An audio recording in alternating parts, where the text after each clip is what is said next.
This podcast is brought to you by Cyber attacks can be prevented. Checkpoint. You deserve the best security. The World Cup is over, it's Hanukkah, and we have a conversation with the author of what probably is the world's most listened to podcast right now. We're talking to Rachel Maddow.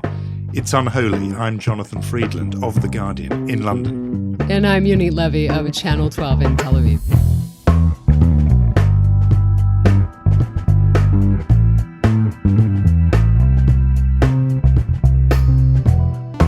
Unholy, two Jews on the news from Keshet podcast. So, Jonathan, it's been nearly 2 years doing this podcast, and I wanted to discuss, I think it's time to discuss the rift between us. And I don't mean the diaspora Jew, Israeli Jew thing, and I definitely don't mean the true gap between us, which is television journalists versus print journalists. That is a gap we'll never be able to bridge.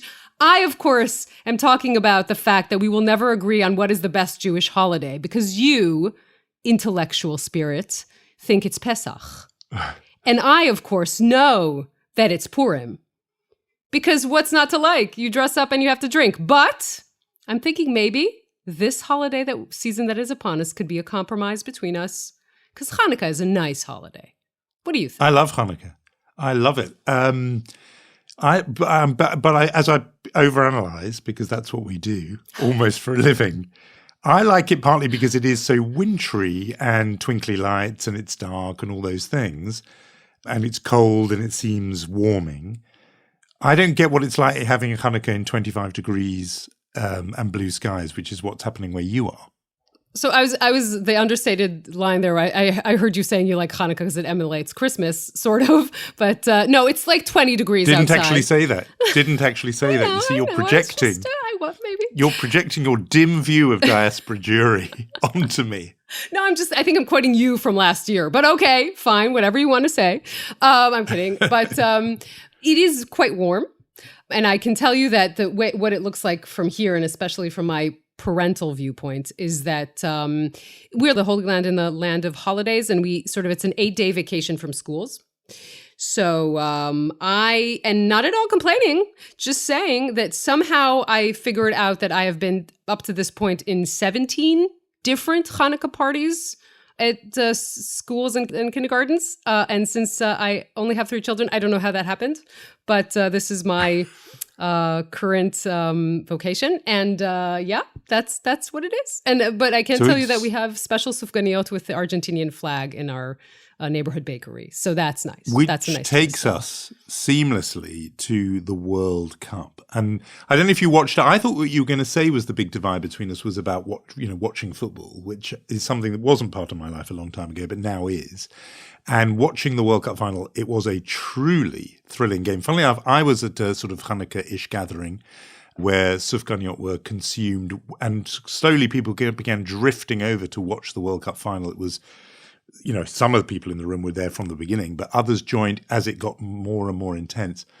And it was just one of the most terrific games. Well, finals for tournaments are often very disappointing and lackluster, sort of cagey games. This was absolutely thrilling.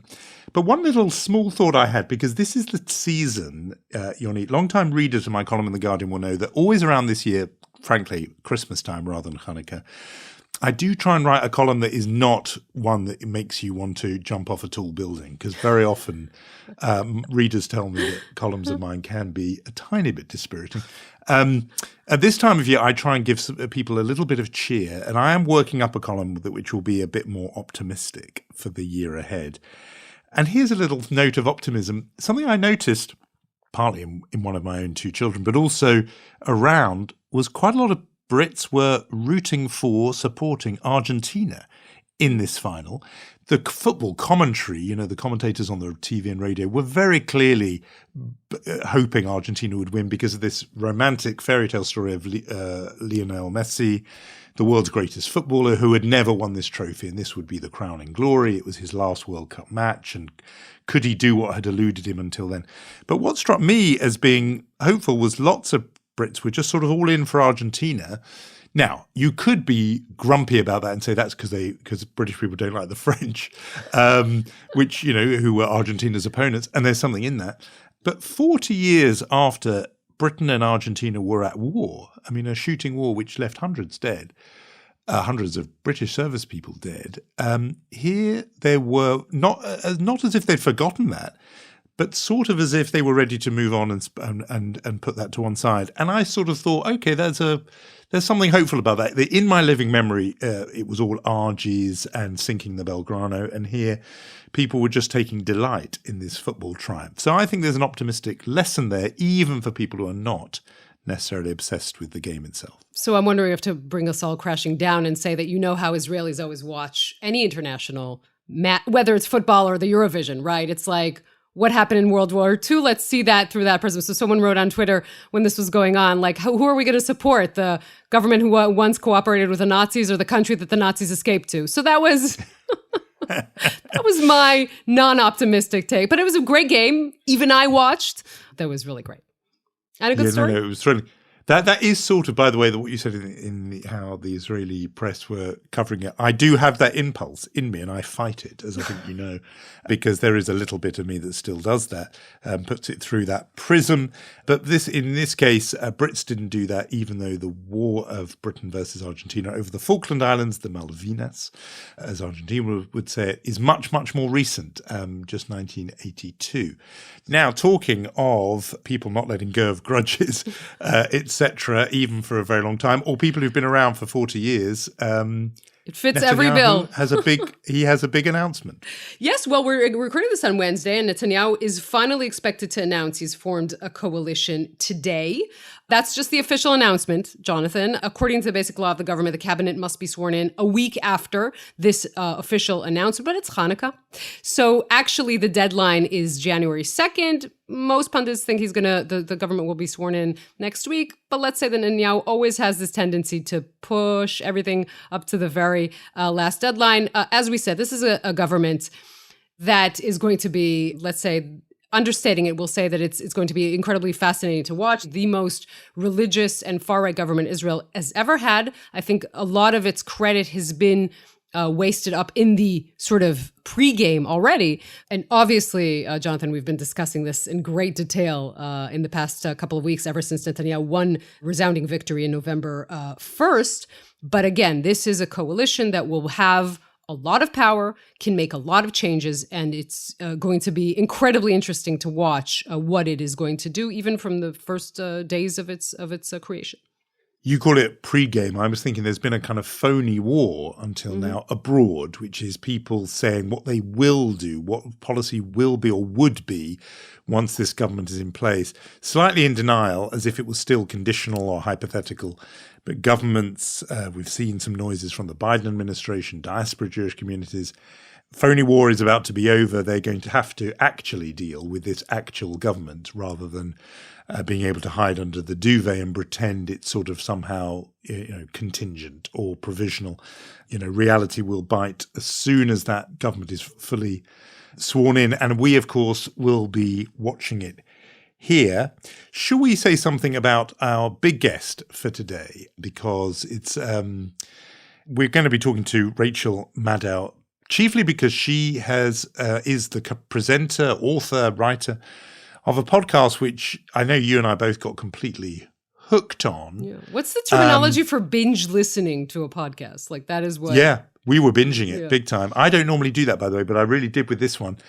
It tells a story that has in some ways been forgotten, which is that the Nazis and Adolf Hitler had some serious friends and allies in Washington and in the United States. That in that period leading up to America's entry to the war, not only was there the America First movement that wanted to keep out of the war, but there were some quite serious Nazis, far-right fascists, anti-Semites, very specifically, who had some real strength in numbers and even plotted to overthrow the American government. They were all over the country. They were groups who wore uniforms. They were on the radio preaching, Jew hatred. It was a serious movement. And who knows, history could have taken a very different turn. And it's sort of been forgotten, but is now told in this podcast series called Ultra. And the anchor of it is one of the biggest names in American broadcasting.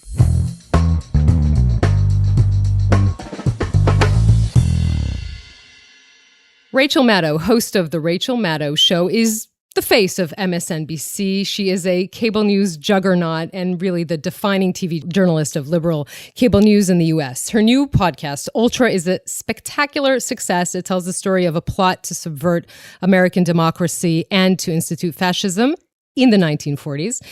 It really sends shivers down your spine and is eerily relevant to today. We'll discuss all this and more. And Rachel, thank you so much for talking to us today on Unholy. I'm so happy that you guys asked me to do this. I'm thrilled. Thank you for listening to the podcast. Thank you for saying those nice things. I'm really excited to talk to you guys. We love the podcast, so we're so excited to have you on ourselves because it is completely riveting and tells a story that I think very few people will have known before. In fact, you make a point of how little known this story is. One of your interviewees in the show is a historian who says if you even went down the corridor of her office in the university department, you wouldn't find more than one person who knew anything about this. You tell us how much you want to tell us about it, but I'm curious to know the extent to which you knew any or some or all of this story before embarking on rendering it for a new audience through this podcast.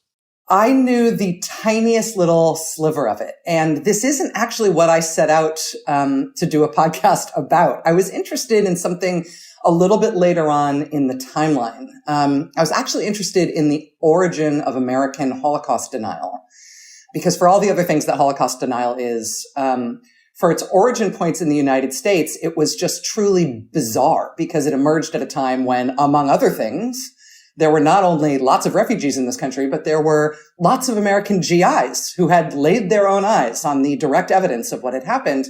And Holocaust denial started early and very specifically. And it turns out there are some very unusual, very personal stories about where it came from and why.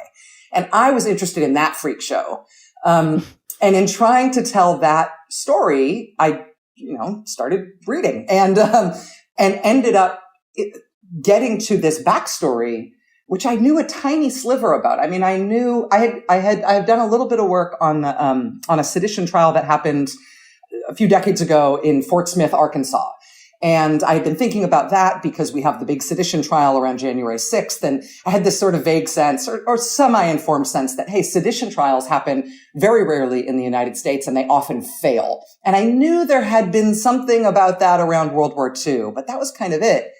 It turned out when I started doing the kind of backstory of Holocaust denial, I ended up in the trial transcripts of the 1944 Great Sedition Trial, and then trying to figure out who all these characters were. And in learning about the defendants and in particular about the Justice Department and bringing that case, I just waded into this world that I'd never heard of. And that I think it ends up being an important part of the story that none of us know it. It's an interesting and sort of deep question about what stories we tell and what stories we don't.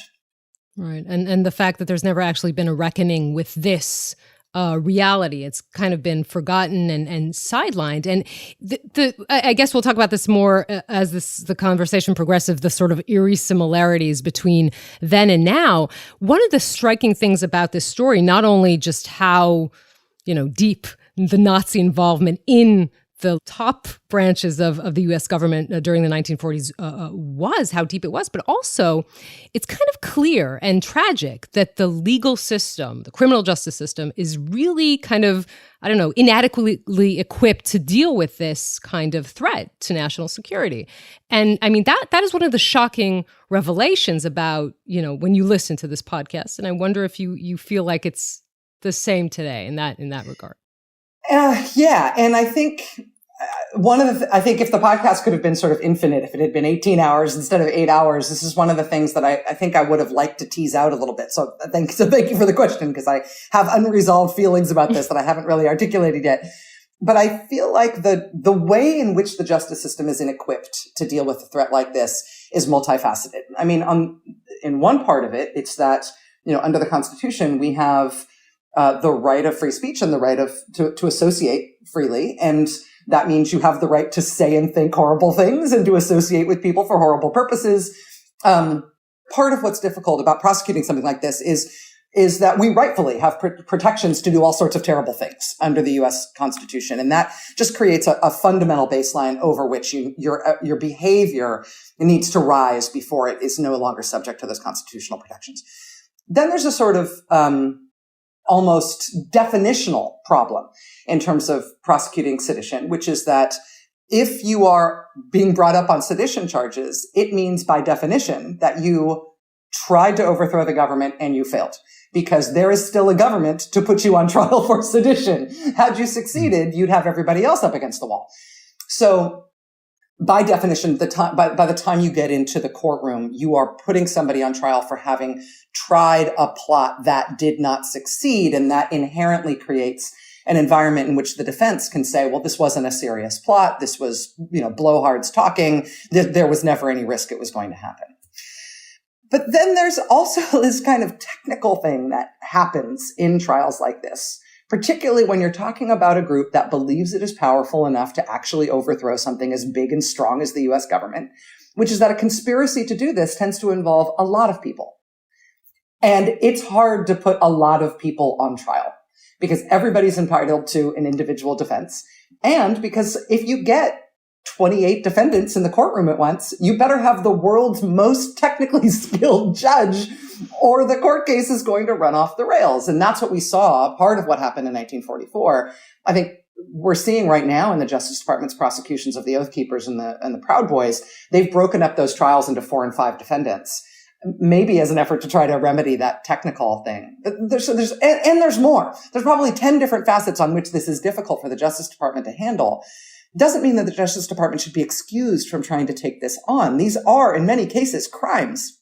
But I think there's a reason why people involved in these sort of things tend to get tripped up on other crimes, and very rarely actually convicted on sedition, insurrection, treason, some of the sort of top line, almost biblical sounding crimes that attend to these things. I mean, in your needs question and straight away in your answer, you've got to the parallels of then and now, even in terms of how you got into this story. Mm. I mean, we should just say in a sentence or two, I mean, you sketch out not just this chaotic kind of zoo of a trial in 1944, but the whole world that this came out of, that there was all this panoply of far-right, anti-Semitic, fascistic groups in America in that period that were doing, tons of propagandizing to keep America out of the war, against, the Jews in their own country, against Roosevelt, and for a kind of totalitarian overthrow in the United States. So even before we get to the trial, it's a chilling world you sketch. But you go out of your way. I really noticed it to not allow the listener to be simplistic about the parallels between then and now. And the bit where you do it is so interesting to me because it's this figure, Father Coughlin, the big broadcaster of his day, who is on the radio just pumping out really vile and particularly anti-Jewish stuff, massive following, tens of millions of listeners. And I think you're almost addressing your regular listeners and viewers there and saying, it will be easy to draw a direct line from this person to the talk show hosts of today. But be careful with that, because what he's doing is, in a way, I think you say, effectively so much worse, what Coughlin did. It's not Sean Hannity, it's not Tucker Carlson, it's a whole other level of hate, etc. People who know something of your story, that's fascinating as well, because you began as a guest, a contributor, I think, on Tucker Carlson's show when it was on MSNBC. So maybe there's still a friendship there or whatever, but I think there's a bigger reason why you're going out of your way to not allow there to be that easy link. So what is that thinking? I think in part because of my job, because people are used to seeing me talking about current events. Whenever I talk about historical things, I think there's a tendency for people who know me or even who just know me by reputation to think that I'm speaking in code about today. And occasionally, I am speaking about today, but I try to be explicit when I'm doing that. I mean, The thing about history is that it doesn't repeat. It does rhyme. And so it's worth being precise about where there are parallels and where there are not. And I think what is partly relevant about Coughlin, or more relevant about Coughlin than any analogy we can draw between him and some popular figure in right-wing media today, is actually not about him, but about the size of his audience. Like the thing that's important to me about Coughlin is not that just that he was influential, or just the content of his anti-Semitic and radical right-wing violent urgings to his audience. It was that so many Americans loved it and were hanging on his every word. The parallel is not Coughlin. The parallel is us. What we should worry about when we look at that example is not who's that guy today, but how is it that we are the country who thinks of ourselves as united and willing to sacrifice and travel the high seas to go take on fascism abroad as in our greatest generation's moment of leadership to go tackle Nazism, while the largest media audience ever assembled in American history to this day was listening to this guy every week who was saying the Jews deserved it. That's the parallel to make. And so I think it's easy to kind of focus on the bad guys, and it's easy to create facile analogies. And, I'm not looking for a Trump in history. I'm not looking for a Fox News in history. I'm looking for us in history.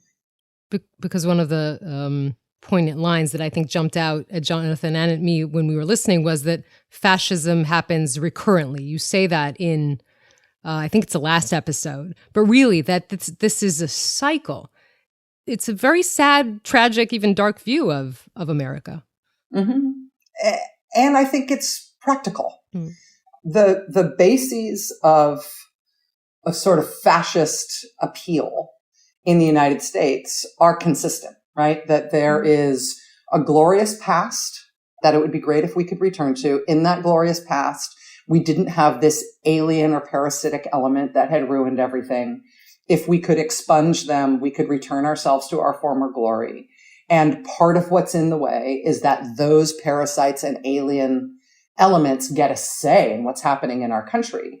And we ought to organize ourselves so that rather we can lead with our native born strength and not be infected by this weakness that's inherent in everybody getting a say in the future of our country. We are a republic, not a democracy, right? The bases of that appeal, when you sort of strip them of their exclamation points, politicians use them all the time. Conservative media figures use them all the time. It's something that has a sort of timeless appeal. I think it's our responsibility, sort of when you can see that, when you can see those sort of code words and ideas fall into place yet again, whoever the scapegoat is going to be this time, and it's almost always the Jews, and it's often people who don't have white skin, and it's very often immigrants, and it's some combination therein. When you see those things fall in the line, to me, it's a practical help to be able to say, oh, look, it's that same old song.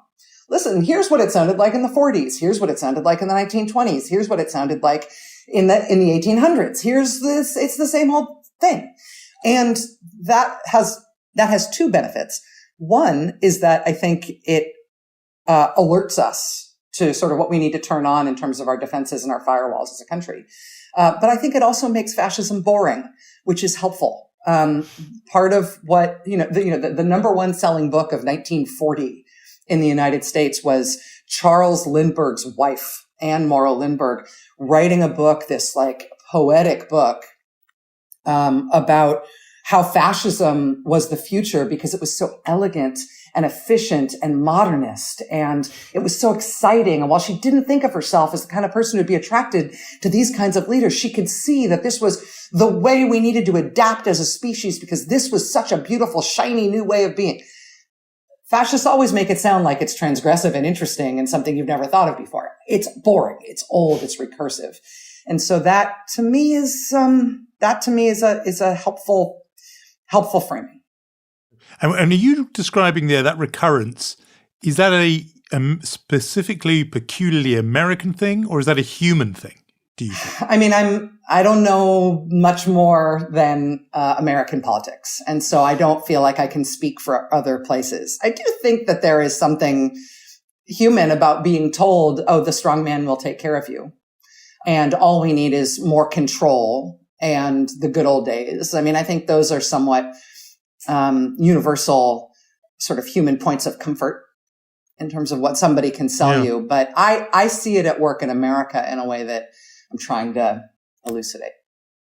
No, I came out of listening to Ultra thinking, you've made a case there for why this is, or there is a peculiarly American dimension here, and the recurrence and things about the appeal of it, particularly to the country that had imagines itself having had a blank slate and so on. So what you said before about going back to some sort of untainted new beginning. I think other old countries like the one I'm sitting in that's less of a fantasy. It's not non-existent, but I think it's less of a one. But just with the thing with now, I wondered about this listening to it too, which is the defenses we have against it there. The Americans now can think, well, we were on the right side in the Second World War, greatest generation, everything you said. And I wonder if there are defenses now where a former president, Donald Trump, sits with a neo-Nazi and Holocaust denier for dinner. And the defense now is, it's sort of unserious. Trump is a bit of a buffoon. This guy Fuentes is a sort of comic figure in a way. He grins and smirks. He's with Kanye West, who's black, therefore it can't really be fascism. Are these all defense mechanisms people have to not recognize fascism, even when it's sort of knocking on the front door? Yes. And I think this is, to me, again, a really sort of rewarding revelation in history that people who present themselves to the public making these kinds of cases often seem cartoonish and buffoonish. They often seem like grifters and small-time crooks. And in fact, they are buffoonish and cartoonish and small-time crooks. And they do speak in ham-handed and laughable ways. And they also sometimes take over governments. The cartoonish nature of the presentation and the dangerous nature of the appeal do not contradict one another, it turns out. There was a guy named George Deathridge, which is a crazy name. Great name. Great name. Yes, exactly. Helpful when you put the word death in your name in terms of remembering what you're like as a character. He was involved in hatching a plot that was designed to have 13-man armed terroristic cells set off accelerationist violence in like 50 different communities in the country after the 1940 election, which they knew Roosevelt would win. And the idea was to inspire the anti-Roosevelt right to rise up in the chaos after this terroristic violence and take over the government. He was working with a guy named Clayton Ingalls. Clayton Ingalls was the husband of one of the most famous people in the country at the time. Laura Ingalls was a celebrity aviator. She was a pilot as famous as Amelia Earhart at the time. Her husband was working with the German government through the German consul in San Francisco to get tens of thousands of dollars of funding to amass weapons for this plot, which had assembled terrorist cells all over the country for that kind of a takeover. So crazy and dangerous. They aren't mutually exclusive spheres. It's a lot of overlap in that Venn diagram. And since we mentioned Kanye and Nick Fuentes, when you listen to this podcast, just how you realize how deep the roots of anti-Semitism are. How worried are you about this phenomenon now? Is it deep? Is it a social media phenomenon? Is it the Kanye Wests of the world, or is it something that we should really be concerned about? I think we have to be really concerned about it. I mean, I think that one of the things that we know about the sort of recurring appeal, not just of the sort of thing that we've been talking about here in terms of calls toward authoritarianism and fascism, but the recurring appeal of anti-Semitism and violent anti-Semitism is that it matters who's saying it. You're always going to have people on the fringe, and you're always going to have crackpots and people who don't have a following and people who are just trying to get attention saying this kind of stuff. But when the microphone gets bigger, the risk gets bigger too. Mm-hmm. And people who are inclined toward nihilistic violence are looking for some sort of validation from people who they see as, mainstream gatekeepers. And Kanye West, for all the other things that we think about him and know about him, is a major cultural figure. And for him to be, posting swastikas online and talking about violence toward Jewish people and making the kinds of anti-Semitic rants that he has been, it's going to have consequences for a generation, I think. It's not just going to be those neo-Nazis in LA holding up those banners over the 405 saying Kanye's right about the Jews.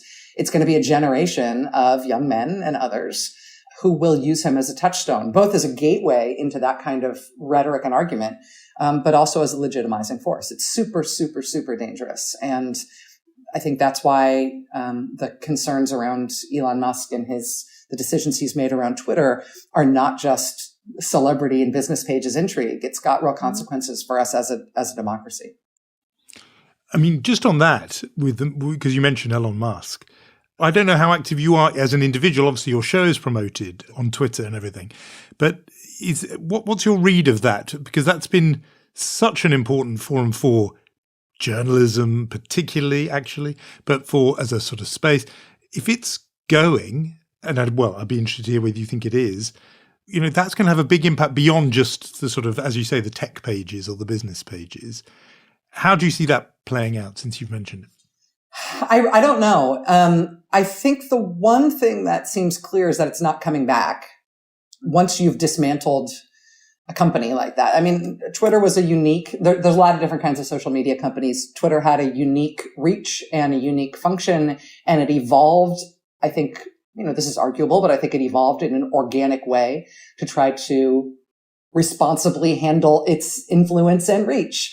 And it, overreached in some cases and underreached in others and made some mistakes and corrected. It was a iterative process in terms of how Twitter developed as a company. And when you come in and fire everybody, and literally just eliminate the structures that were created to try to responsibly handle that traffic, you can't recreate them because there isn't a template for how to be a social media company that big and particularly that influential in the news space, which is such contested space and also so important. And so I don't think it ever will be what it was. Now, what it's going to be instead, maybe it's going to be the mouthpiece and the effective state media for some sort of ideologically specific and perhaps foreign aligned interest. Because it's been noticeable, isn't it, that Musk is, with his little polls of people, they're often, they sound like they're, backing a Vladimir Putin position on Ukraine or sometimes on China. I don't know how to read his politics. I'd love to know what you think, whether he is himself some kind of far-right white nationalist or just somebody who loves giving those people a platform. I don't know how to read his politics. I'd love to hear what you think. I really prefer never to think about him. So there's no vacancy for any apartment in my head for him to live, which is just part of my own mental health. But in terms of his behavior, he just seems like your average kind of red-pilled, middle-aged white guy, right? Like you see this happen with people who aren't notable billionaires, that they get red-pilled. They become entranced by Anne Morrow Lindbergh's idea of an authoritarian future and strongmen who just decide things without input from other people. And that makes it all right, because as long as you have a strongman who sees the future, you just follow him and then everything will be efficient and profitable and everybody will fall in line. That sort of boring romance with the idea of a strongman. Again, we've been singing that song for a long time. And to get excited by the transgressive thrill of posting anti-Semitic and racist and anti-trans and all these different tropes that he's engaging in, to get excited by the thrill of being transgressive in that way. Like, it's just this sophomoric red-pilled guy thing that you see over and over again. So I'm just assuming that he's that. In terms of what happens to Twitter and its influence, again, I do think that there's a chance that it just kind of reduces down to a toxic isn't the right word, but a sort of one of these, slightly larger than normal bad actors online, in terms of, in the same way that 4chan, 8chan, and any of the propaganda outlets that are supported by Russia or other bad actors exists. It could be that. It could also just disappear. It also has a lot of debt, and who's going to pay that debt? Does somebody buy it who then turns it into a plaything? I don't know. The journalistic space, though, hasn't been duplicated. And I know that there are other entities that are trying to create the same sort of space for the sharing, for reporters as individuals to share news information in the way that they do on Twitter. I think Twitter was a good broadcasting platform for a lot of journalists. I think that the idea that people were getting tips and user-generated content from Twitter and turning that into the news, that's a little overstated, at least in my experience at MSNBC. That's not necessarily how we use Twitter. It was more of a place to disseminate news rather than to gather news. But we'll see if somebody else can recreate that. I hope so, because I do think that there's a place for real-time news-based information, outside of news organization websites. That would be helpful to have a home for.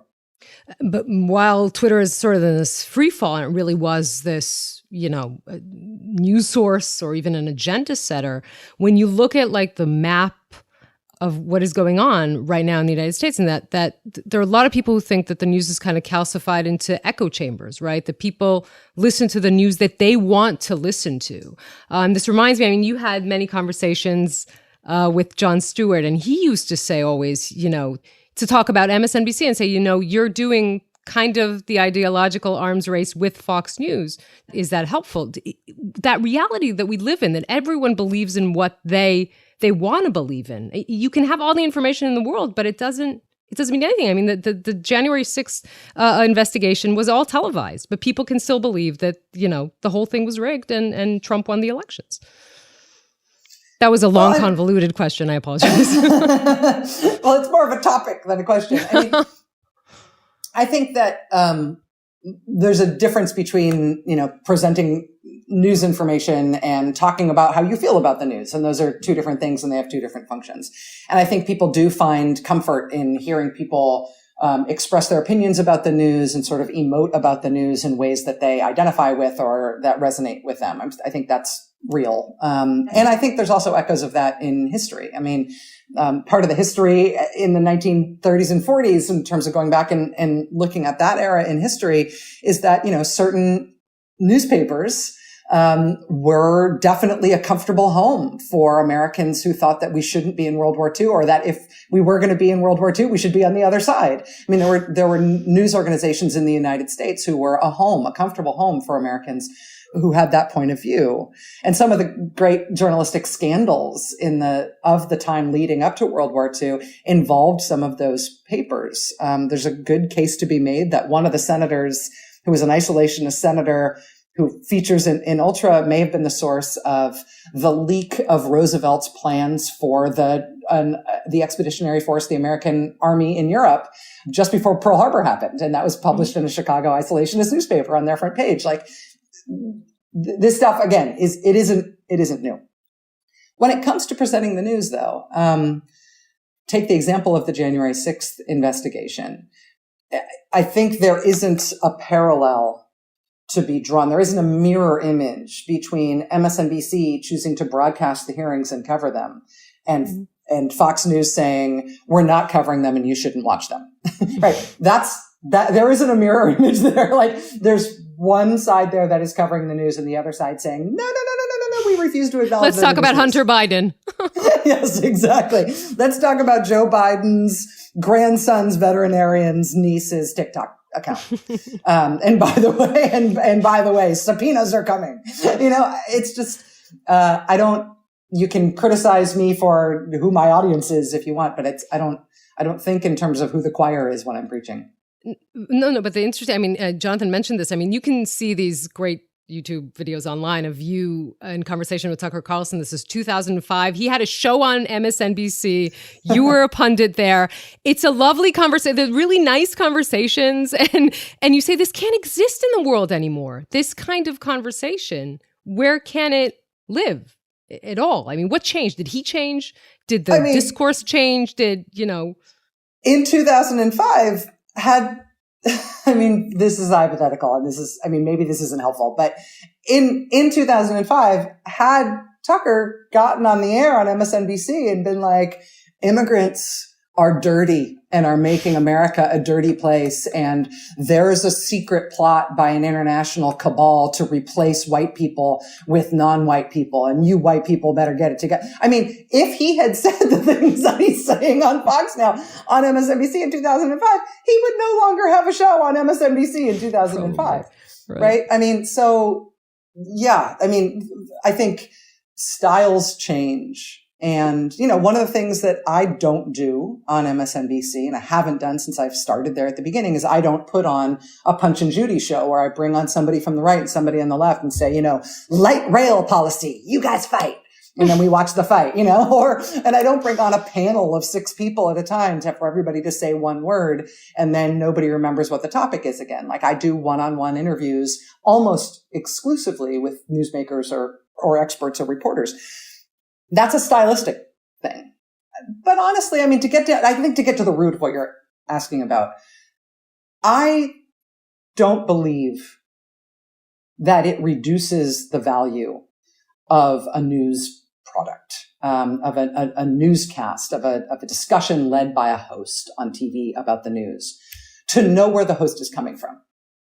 I was raised in an era where all the newscasters were these sort of voice of God, objective, ostensibly objective non-entities who absolutely had a subjective take on the news that was manifest not so much in what they were identifying explicitly as their opinion, but was manifest in what they chose to cover and what they didn't choose to cover and who they allowed to speak on it with authority.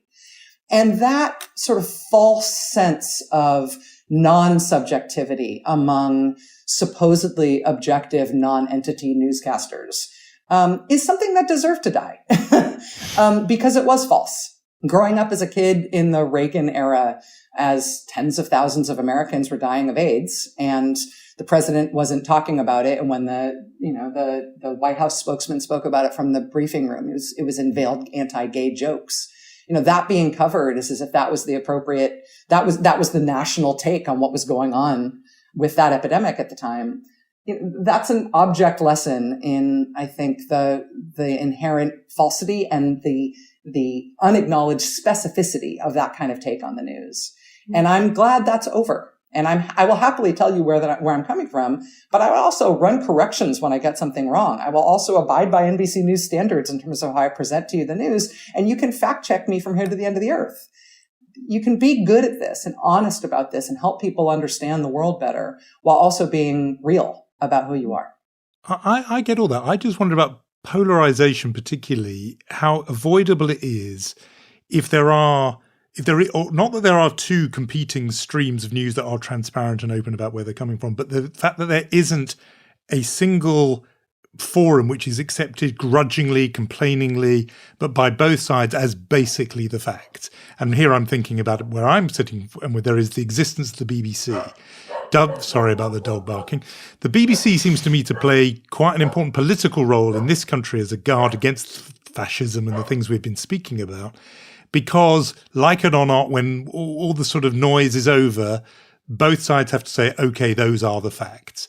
And that does condition you against some of the sort of post-truth problematic stuff we've been talking about.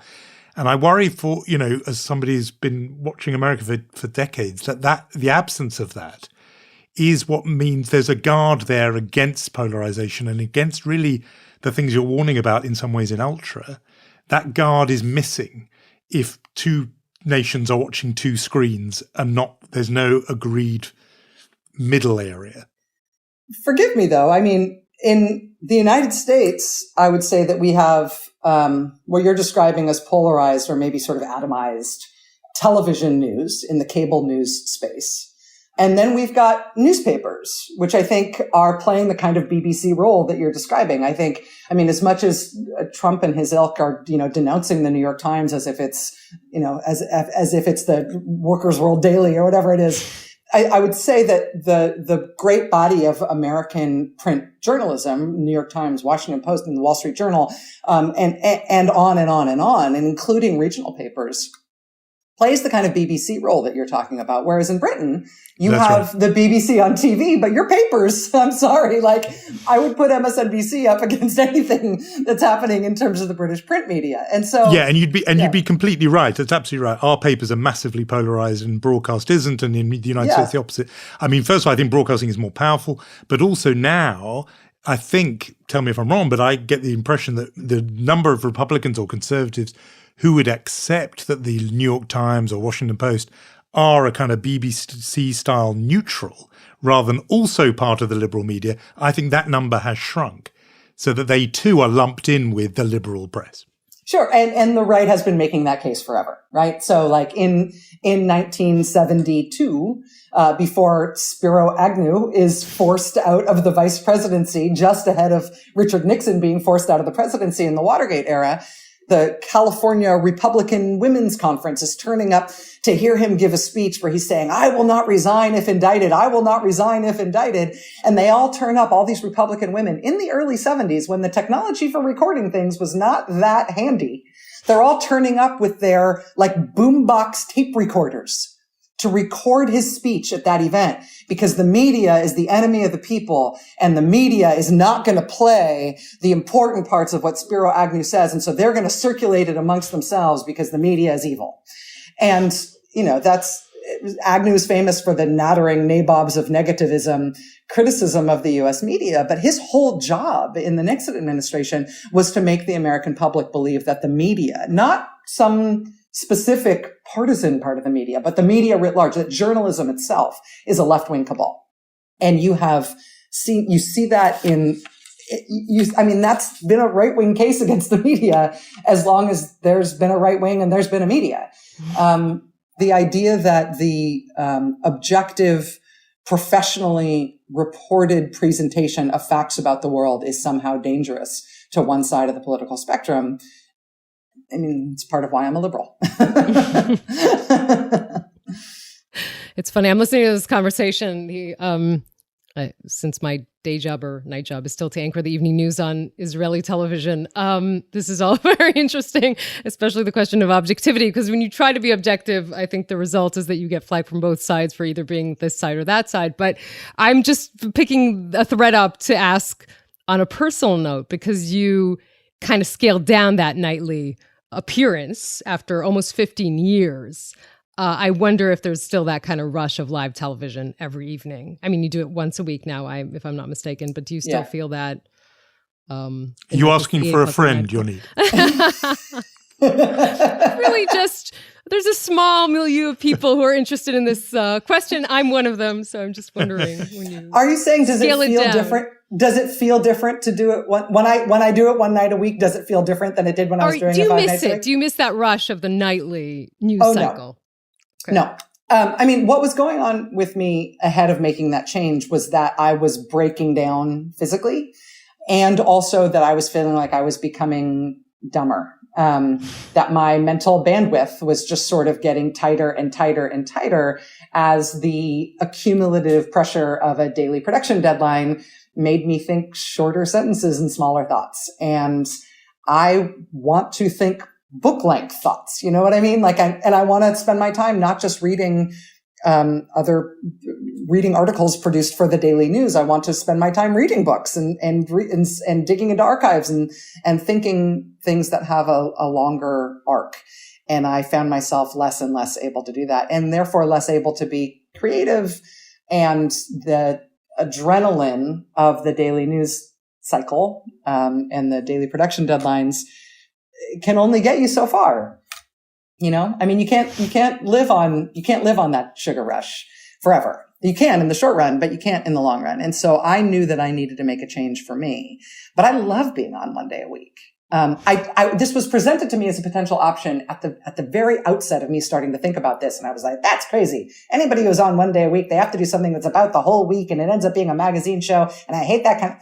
No, actually, it turns out you can just get on the air one day a week and do what you normally do and connect with people and connect with the news in a way that is still just as exciting. It just isn't killing you. I'm not going to recommend it to you because everybody will be very mad at me if you ever do it. But I will say it is a very satisfying change. Some people might be very pleased. Fewer than you'd think. So since now your new bandwidth enables you to think sort of historical, bigger thoughts, what about with the big sweep of what you've just done and what this striking point that we began with, which is how it was nearly forgotten? And I think you used this phrase about it being memory hold, and that very pointed and charged reference to 1984, the idea that things are deliberately forgotten. They don't accidentally get forgotten. They're put in the memory hole. What happens then to the thing that, as we speak, has just reached a new stage, which is the January the 6th investigation? also an attempted sedition, where, Donald Trump's been referred for possible criminal charges by Congress to the Department of Justice. That could happen. And yet but having listened to Ultra, I think to myself, now it seems so big, but in 10, 20, 50, 80 years' time, are we going to remember it? Could it be that, these names that are household names now will be as obscure as the names that you dig up, Deatheridge and the others, in 80 years' time? Or is there just so much sheer volume of material now, all the cable hours and the print hours and the website hours and the tweets, that it can't get forgotten? What do you think? I think that stories get forgotten not because of a conspiracy to bury them, but because it's inconvenient or uncomfortable to remember them. And so what feels great for Americans to remember about the World War II era is going to Europe and kicking Nazi butt. Like, that feels great. And so we tell ourselves infinite stories about that. And there are infinite stories to tell about that. And there's nothing to, no reason to take anything away from that. But less comfortable stories about the Americans who in very large numbers didn't want us to do that, or who in smaller but significant numbers, wanted us to fight on the side of the Nazis, who were preaching to fellow Americans that the Germans were invincible and that there was no reason for us to even try to fight them. And by the way, it wouldn't be so bad if they won. And maybe Hitler was onto something in the way he took on those commies. I mean, the Jews, I mean, the commies. I mean, that doesn't feel as good. And so therefore we didn't tell ourselves that story for a very long time. Now, I'm also self-conscious about the fact that, I am finding it appealing and convenient and interesting to tell this story now in a way that people didn't previously. And I think that's because I see through lines in terms of what we confronted in the 40s and what we're confronting now. Most transparently, the appeal to authoritarian form of government, the critique of democracy, the rise in anti-Semitism and scapegoating attached to people with real political power. Like, I see the parallel. And so therefore that story from the 40s is now has appeal to me, and I think has resonance for people who are hearing it. The other part of it, though, and you could take this as sort of good news, or just sort of sterile diagnostics, but losers get forgotten. Which is a nice, side story that history tells, that history can run them over, right? That's nice. Yeah. I mean, part of what happened with this fascist plot that I read about from the pre-World War II era is that, again, part of what's interesting to me about it is that it involved a lot of people with a lot of political power. There was a paid, high-ranking, very skilled Nazi agent operating in Congress, working with at least 24 members of the House and Senate to distribute the Hitler government's propaganda to American houses, to American homes across the country. It was a big plot. But the members of Congress who were involved, a lot of them were household names. They were the most powerful people in representative government in the United States. And part of the reason we don't know this story is because they went from top of the heap to turfed out by the voters or by their political parties and forgotten. And that's what history does to you when you end up on the wrong side of something like this. And there is a form of political accountability for you in your lifetime. That's what you want, in a way. But it then creates a challenge for those of us to go, dig through the history to find these guys, to see how far they fell. That's part of what I love about this kind of work. So what can you tell us about the Spielberg adaptation? And can we all agree that John Rogge has to be George Clooney? Like, can we do that? Can we be on the same page on that, at least, Your lips to God's ears. Please, please. I would love that. I can't really believe it. While the podcast was still underway, I heard from Mr. Spielberg about his interest and when you say still, you mean it hadn't been aired yet? It hadn't been completely aired. We launched the first 2 episodes on the first week and then 1 episode per week thereafter. It was 8 episodes total. We hadn't gotten to episode 8 before I heard from him, which was a thrill. And we actually, there was a bunch of people in Hollywood who were interested from the beginning. I mean, part of it might have been that episode 1 does start with a plane crash, which is a pretty cinematic thing. Jonathan really was thankful for that. He hates planes. He had to fast forward. Yeah, that was all a little bit It was very detailed. I do urge my fellow anxious flyers to get past that first opening of episode 1, because I promise you it's not all about plane crashes. It does get into some absolutely amazing stuff. No, there's that plane crash in episode 1. You can get through it. You can fast forward to act 2 of episode 1 if you want to get past it right away. There is a notable appearance of an airport in episode 8 in the final, but there's no plane crash. No, that's fine because they're all on the ground. Yes, I love they're that. all on the ground. That's all good for me. And we do have the weird Nazi flyer, the pilot lady who drops the anti-war leaflets on the White House, and then her husband gets involved in the plot with George Deathridge. There's a lot of weird flying things. Maybe it's good for people who don't like I mean, planes. this is a very niche point, but what is it with these aviators? I mean, you have the other one, Laura Ingalls. What is it about the aviators and fascism? There's something going on there. This is inside for people who have already listened to the podcast and who thought about it too much. Hello. But the fact that you've got the Ernest Landine plane crash, and you've got where one of our prosecutors gets fired, and you've got Charles Lindbergh, and you've got Laura Ingalls, and there is something going on there in terms of the way that the history is speaking to us here that, I don't know. I'm very excited to find out. If Steven Spielberg and Tony Kushner and Danny Strong are going to be involved in making this into something that has that is visual art, that is a movie, just pinch me. I can't believe it.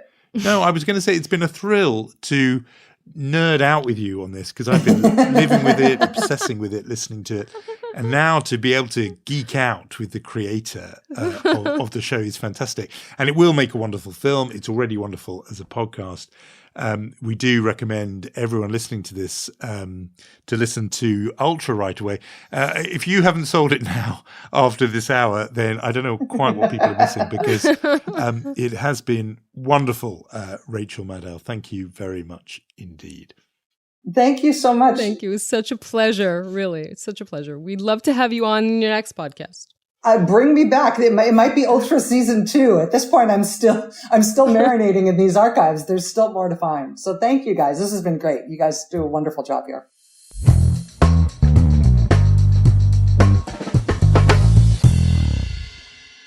That was a fascinating conversation. There's so much to say after it. And I think we could have gone on and on talking about it, especially about the podcast. But I think that an interesting point in what we were talking about, right? And in the story of 1940, and I think in the eerie similarities that resonate today, is the issue of what do you do when you have the information? I mean, then it's very prominent in the story of the podcast the story of this whole plot to subvert American democracy is that it took good people who tried to put the information in front of the American public. And we live in a time where the information is more available. But I think the question, and by the way, it's relevant to the book you wrote, Jonathan, the escape artist about Rudi Verba trying to escape being Auschwitz and trying to bring the information about Auschwitz to the world. But then there's this gap. What do you do with the information once you have it? Do you act on it? Do you ignore it? Do you throw it into a drawer? Do you accept it? Maybe that is the salient question. That is something that is very, very interesting. And about Rachel personally, it was so interesting to me to hear about how, you should be candid about your opinions. That is something I think that is arguable, but you can't argue that she is a professional, that she is incredibly serious and in-depth. And she changed the face of cable television in America. I mean, look, this is someone who came in 15 years ago, started her own show, said, I'm going to do a 15-minute or a 20-minute monologue, which sounds like anti-television. And she won Larry King, right? I mean, it's astounding to think about even today. I think it was a really great conversation. I think the point about information is fascinating because of the connection with what she does. Mm-hmm. And in a way, there's this fascinating sort of plea she makes at the end of the series, Ultra, where she says it wasn't just down to the authorities. They actually couldn't really cope with it, or politicians. In the end, it required all these citizens to do their bit. And she mentions, different citizen activists, but she also mentions journalists at the time in the 1940s who played this role I thought very clear that she thinks there's a duty there, and it's one she's involved in Now she's much more sophisticated in that she doesn't make the parallel crudely, but the notion that there is a kind of obligation on civil society to deal with these threats, and the media is part of that, and that she takes that responsibility quite seriously. And I think that came through in the conversation too, even about how she's made this change away from 5 nights a week to 1 night a week. She wants to do things, longer form journalism and other things. There's a kind notion, I think it ties together that all, I suppose is what I'm saying, the form and the content. The story she's telling in Ultra is about a duty that exists on people in the public sphere, including journalists like her. So I thought that was really fascinating. If you haven't been sold on it already, do listen to Ultra over this holiday period. In between donuts, you can binge on Ultra, even if you don't want to binge on donuts. We have awards to hand out. Yoni, what kind of mood are we in? Are we in a generous mood where we do Mensch first, or do we? Go I straight thought to generous Chutzpah? means we leave our listeners with the good holiday spirit and then do Mensch last. Yeah. No, I think it's okay. Like it. Very good thinking. So I will jump in with the chutzpah because that's what I know how to do. It's my national pastime. But this still connects to a little bit of Israeli politics. You didn't think I'll let you off the hook with those few minutes. So I do want to talk about Roni al-Sheikh. Roni al-Sheikh is the ex-police chief in Israel. And he gave an interview to Channel 12, a channel I know well, yesterday evening. And he said this about the Netanyahu cases and the Netanyahu's trial that is ongoing, of course, today. He said he thinks that the Attorney General should seek a plea bargaining with incoming Prime Minister Netanyahu. He said, quote, "In the current situation, I would definitely recommend for the trial to end." He says, "I'm speaking as a private citizen, but our democracy is not yet ready to prosecute a sitting prime minister." Now, you can say whatever you say about this stance specifically. There are a lot of people who think that in Israel, behind closed doors or not behind closed doors, right? Even in the anti-Netanyahu camp, people are saying the ramifications of him being on trial are so severe, they're worse than the corruption cases themselves. That's maybe a legitimate stance to hold. But when you are the ex-police chief and you're the person who oversaw these investigations and recommended, right? The police recommended to indict Netanyahu. It's a problem to say it out loud. And the trial continues. And the prosecutor, Liat Ben-Ari, is being threatened. And she has to walk around with security detail. And key witnesses are being threatened. And you're sitting on television saying, I think the trial needs to end. So I think that is just a little bit of, a reason for him to receive this award this week. Yeah, no, I'm not going to challenge that one because... that's a sort of serious threat to, liberal democratic norms when people don't observe those boundaries, and that's a crossing of a line. I also am not going to contest it because the committee, the awards committee, has been in almost permanent session the last 24 hours or so over the Mensch of the Week nominee, which comes as a suggestion from our friend, long-time listener, Raymond Simonson, who runs JW3, the big Jewish cultural centre in London. Controversial because we did hand the Mensch of the Week award to a Brit, indeed a titled Brit, just last week. Sir Lindsay Hoyle, Speaker of the House of Commons. So some reticence to give it to a Brit another for the second week running. And yet Raymond Simonson suggests King Charles III as Mensch of the Week. And so obviously we've been in deep conclave discussing this, but the prompt for this is coverage, which people may have seen because the video of it went to various places around the world, of his visit to JW3. The King visited there just last week. And says Raymond Simonson, he was a complete mensch. He spent time there with food bank volunteers, talking to refugees who run and participate in a cooking project at JW3. And then the bit that was, made it onto social media was with a group of 25 Holocaust survivors at a Hanukkah lunch where the survivors sort of encourage him to join a group who are dancing to a klezmer band as they played To Life L'chaim. And Charles does that sort of royal dancing, which is not half dancing and half kind of not. But he's holding their hands and with them. And the moment obviously meant a huge amount to those survivors, but also to the wider Jewish community. The Queen, when she spent time with the Jewish community, always, those were memories that didn't fade. And this is one of those. He did spend actually the day with a whole lot of Jewish organizations. People were joking that essentially he did spend the day driving down this one road where all the Jewish organizations have their headquarters. So he had a kind of Jew day, but apparently very kind of warm and generous with it. So a little bit of history made and unholy. I don't think we've had two successive Brits as Mensch of the Week, but the monarch and head of state probably is allowed to break all convention. So he's our Mensch of the Week. I think the committee has sat on this, as you said, and we've decided that we will allow it. And maybe an adjacent Mensch award also to Raymond for sending us our way and for being such an avid listener. We are nearing the end of our episode, Jonathan. So we will say our thank yous for 2022 to Gaia Glaser and to Omer Primat, Rom Atik, and Yair Bashan. Also say that our heart goes out this week to our first EP of our show, to Lior Friedman. We're sending him our love, and we shall talk soon, I think. We will, and as it is the Hanukkah season, lots of you will be taking time off. There will be other distractions, of course, available, but we suggest you binge listen your way through the back catalogue of Unholy. There may be episodes you've missed. You never know. You may have fallen down on your duty and obligation to hear every minute of every episode, but if you do and you like it, of course, spread the word. If you have family gathering with you, I can't imagine why you would at this time of year, but if you do, why not mention to your assorted family members that you are a compulsive Unholy listener. Make this a habit across the board. You and I, Yoni, will talk next week. See you. See you.